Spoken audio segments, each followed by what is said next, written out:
कि संदेश खाली का विषय बहुत गंभीर हो रहा है। माननीय कलकत्ता हाईकोर्ट ने क्या टिप्पणी की है आपके सामने में।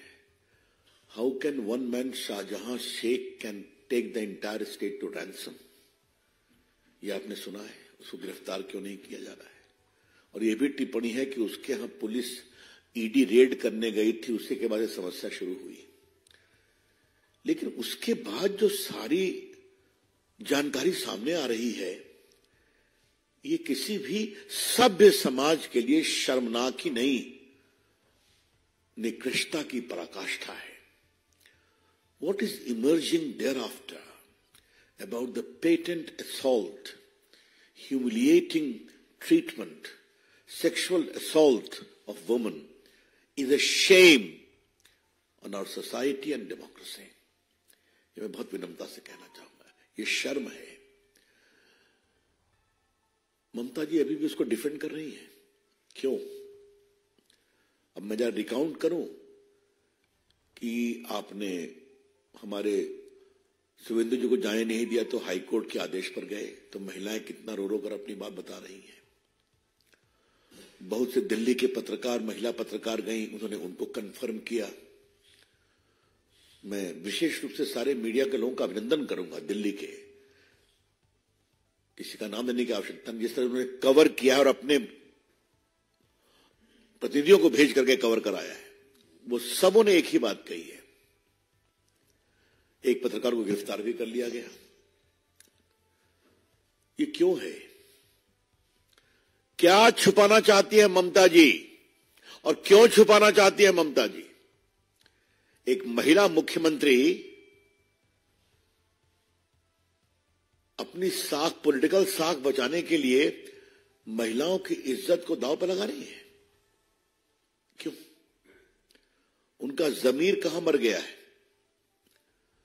और आपको याद होगा कि ममता जी ने जब सीपीएम के अत्याचार के खिलाफ संघर्ष किया था, वो बहुत अनिश्चितकाल तक अनशन में बैठी थी, तो हम सभी उनके मुरीद बने, उनकी बहुत तारीफ किया। जो संघर्ष किया वो उस संघर्ष से आगे निकली है।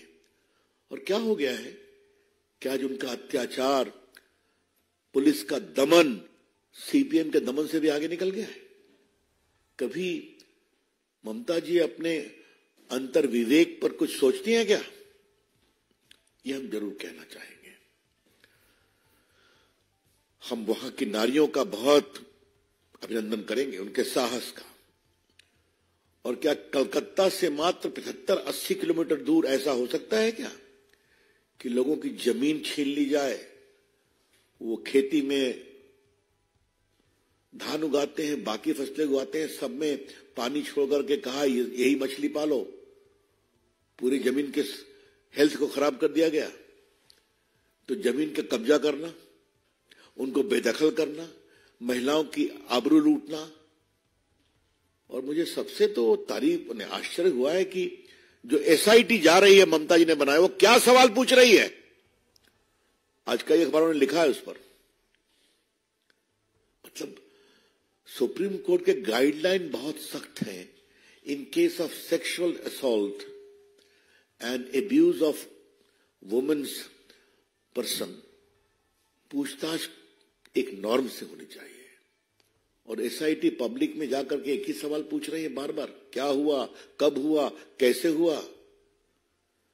मतलब वो सवाल कर रही हैं कि उनको और बेइज्जत कर रही हैं ताकि उनका मनोबल टूटे। तो भारतीय जनता पार्टी अपने राष्ट्रीय मंच से इसकी बहुत भर्त्सना करती है।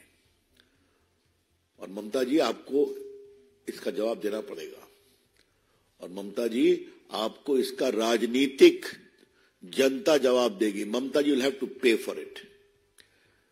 और हम अपने बीजेपी के कार्यकर्ताओं का बहुत सम्मान करते हैं, जैसे वो संघर्ष कर रहे हैं वहां जाकर के। पूरी पार्टी पूरी मजबूती के साथ खड़ी है। इसी संबंध में हमको एक बात और कहनी है, बाकी पार्टियां खामोश क्यों हैं? कल मैंने सुना है कि सीपीएम की एक नेत्री घूमने गई है, लेकिन सीपीएम ने अभी तक औपचारिक विरोध नहीं किया है, पब्लिक कमेंट नहीं किया है। राहुल गांधी जो हर विषय पर बोलते हैं खामोश हैं। चंडीगढ़ की घटना हुई, हम सुप्रीम कोर्ट निर्णय का सम्मान करते हैं, दैट इज क्लोज चैप्टर, लेकिन उस पर सब कोरस में भाषण दे रहे हैं। आप देख लीजिए, आज अखबारों में चंडीगढ़ के डेवलपमेंट पर सबों की टिप्पणी है, लेकिन सैकड़ों की संख्या में सोनाखाली में माताएं, बेटियां, बहनें उनकी आबरू लूट रही, इस पर सभी खामोश हैं। तो ये क्या मतलब है इसका? हम इस विषय को उठाना चाह रहे हैं। ये लोग कहते हैं कि भाजपा लोकतांत्रिक है, भाजपा में लोग सुरक्षित नहीं है। आज आपके राज्य में महिलाएं सुरक्षित नहीं है। सरकार के पूरे पुलिसिया ताकत से उनको दमन किया जा रहा है। राहुल गांधी खामोश है, सोनिया गांधी खामोश है, ममता जी का मैंने बताया, वामपंथी खामोश है, महान विभूति अरविंद केजरीवाल खामोश है। तो ये है इनके दोहरे मानदंड। The sheer hypocrisy and utter double standard of these opposition parties is self-evident. ये क्या नारी की बात करेंगे? और हमें गर्व है कि हमारी सरकार जब बात करती है बेटी बचाओ बेटी पढ़ाओ का, नारी सम्मान की बात करती है, तो करके दिखाते हैं।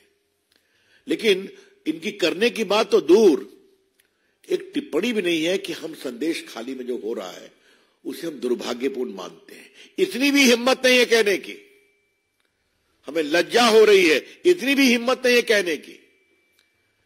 तो इसे क्या कहा जाए? बीजेपी सारे बिखरते हुए इंडिया गठबंधन के नेताओं से एक सवाल करना चाहती है, आप क्यों खामोश हैं?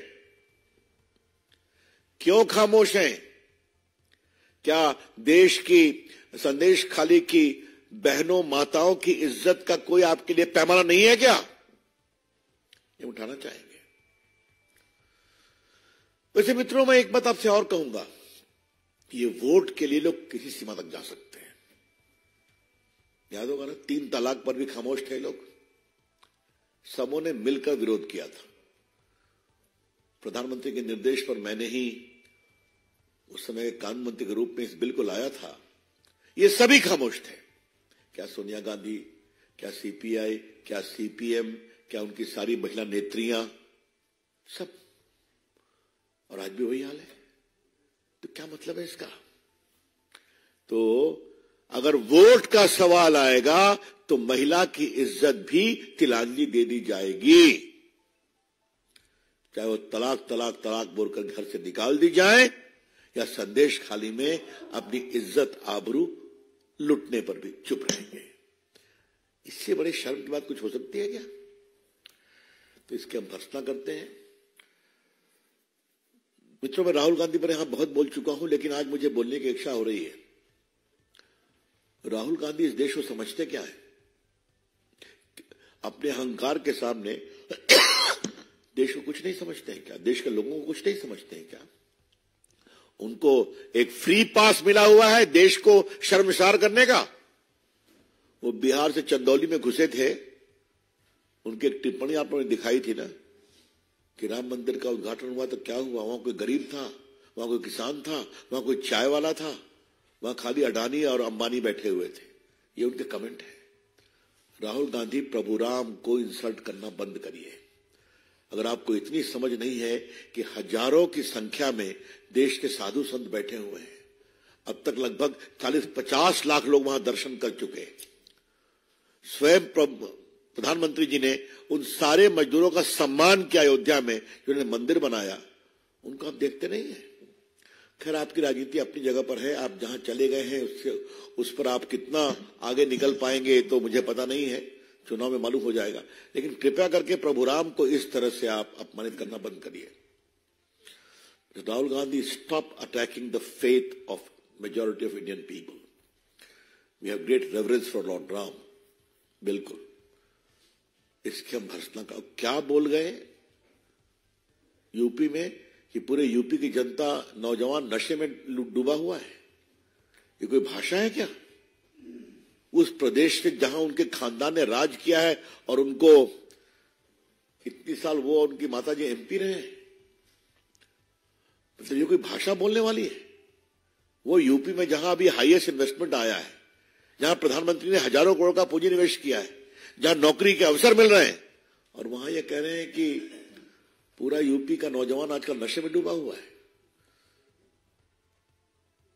Rahul Gandhi ji, shame on you. देश आप पर शर्म कर रहा है। कृपया करके अपनी भाषा को सुधारिए। जो भाषा अपने दरबारी चाटुकारों के बारे में प्रयोग करते हैं आप, वो आपका अंदरूनी मामला है, लेकिन देश के नौजवानों और राम भक्तों के बारे में इस तरह की अहंकारी भाषा करना बंद करिए। हम बहुत इसकी भर्त्सना करते हैं। मित्रों, that's all from my side. I am open two questions now.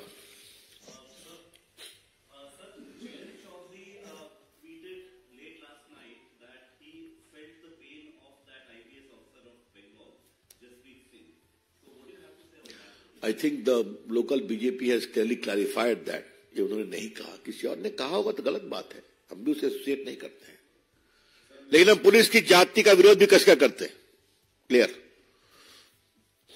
मेरा सवाल है कि घटना पश्चिम बंगाल में हो रही है, संदेश खाली में पूरा बंगाल त्रस्त है इस वजह से, तो क्या ऐसे नहीं लगता कि बीजेपी को खैर इस बात पे आक्रामक है कि केंद्र सरकार को भी कुछ पहलकदमी करनी चाहिए, केंद्र को अपने अधिकारों का उपयोग कुछ करना चाहिए ताकि जनता को वहां राहत मिल सके। देखिए, जितना करना है वो मैं खुद एमपी का डेलीगेशन लेकर के गया था, और ममता जी से मैंने कहा था कि मैं आ रहा हूं, मुझे आप जाने देंगी। मैं तैयार था, मैं गया, देखा, मैंने यहां रिपोर्ट भी दी है जिस तरह से बदसलूकी की। मैं गांव गांव में गया था, मैंने केंद्र को भी रिपोर्ट दी थी। देखिए, कुछ चीजों का उत्तर जनता देती है चुनाव के समय, लेकिन बाकी जहां तक केंद्र के द्वारा जितनी भी गंभीरता होनी चाहिए हो रही है, बताया जा रहा है, और हम इससे अधिक और क्या कहें। अभी आपने देखा होगा, वुमेन कमीशन की चेयरपर्सन गई थी, बाकी लोग गए थे। हाँ, एक बात और है कि हम पत्रकारों को जो गिरफ्तार किया गया है उनकी भी भर्त्सना करते हैं। The BJP strongly condemns the arrest of some journalists who were doing an honest job in exposing the atrocity on women in संदेश खाली। और मैंने एक और बात सुनी कि एक एसपी ने कहा कि हम शाहजहां शेख को गिरफ्तार कैसे करें, एविडेंस क्या है उसके खिलाफ, तो पत्रकार को क्यों गिरफ्तार किया? तो पत्रकार को गिरफ्तारी में एविडेंस नहीं खोजते। हाँ, यह है वहां की पुलिस का सही चेहरा। यस,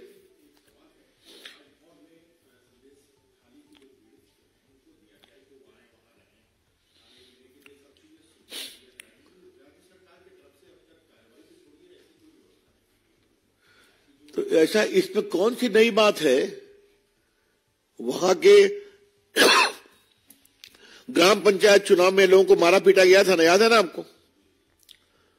लोग को अपना घर छोड़ के भागना पड़ा था, कोई आश्रय नहीं मिला। बहुत आसाम में गए, बहुत झारखंड में रहे, कुछ राजभवन में भी मिलने गए थे। वही हाल अभी हो रहा है।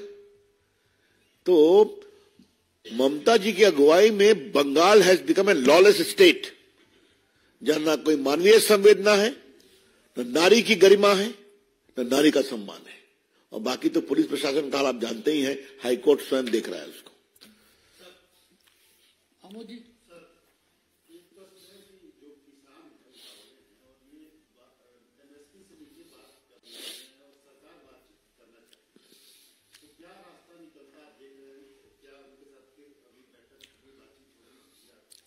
देखिए, हमने पहले ही कहा, पार्टी किसानों के मांगों के बारे में बहुत संवेदनशील है और मंत्रीगण बात कर रहे हैं। बातचीत कई बार हुई है, तो इस बातचीत को होने दीजिए। मोदी सरकार का किसानों के विकास के लिए समर्पण बहुत क्लियर है, और हमने कई बार इसी मंच से मैंने भी कहा है कि कितने बड़े काम हुए हैं किसानों के विकास के लिए।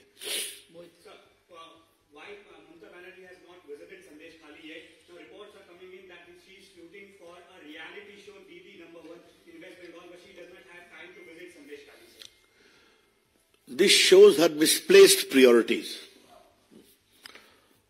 That's all. Any other question? Devendra प्रकाश सरकार और किसानों की जो बातचीत चल रही है वो तो चल रही है, लेकिन पार्टी के तौर पे क्या आपको लगता है कि लोकसभा चुनाव सामने है, इसमें लोगों ने पहले से डिसाइड कर लिया कि प्रोटेस्ट करना है और किसी नतीजे पे पहुंचना नहीं? देवेंद्र जी, आप बड़े अनुभवी पत्रकार हैं। पार्टी की ओर से ऐसा कोई सीधा निर्णय के बारे में विचार करना अभी उचित नहीं होगा। हर किसान हमारे हैं, उनका दर्द हमारा है, हम कर रहे हैं। हमने क्या क्या किया है और कुछ करने की जरूरत है तो बातचीत हो सकता है। आपने देखा होगा कि 5 क्रॉप पर एमएसपी की बात आई थी कि नहीं आई थी, वो रिजेक्ट कर दिया गया। अब क्यों रिजेक्ट कर दिया गया ये भी आश्चर्य है। हमारी बातचीत जारी रहनी चाहिए, हमारा मानना है।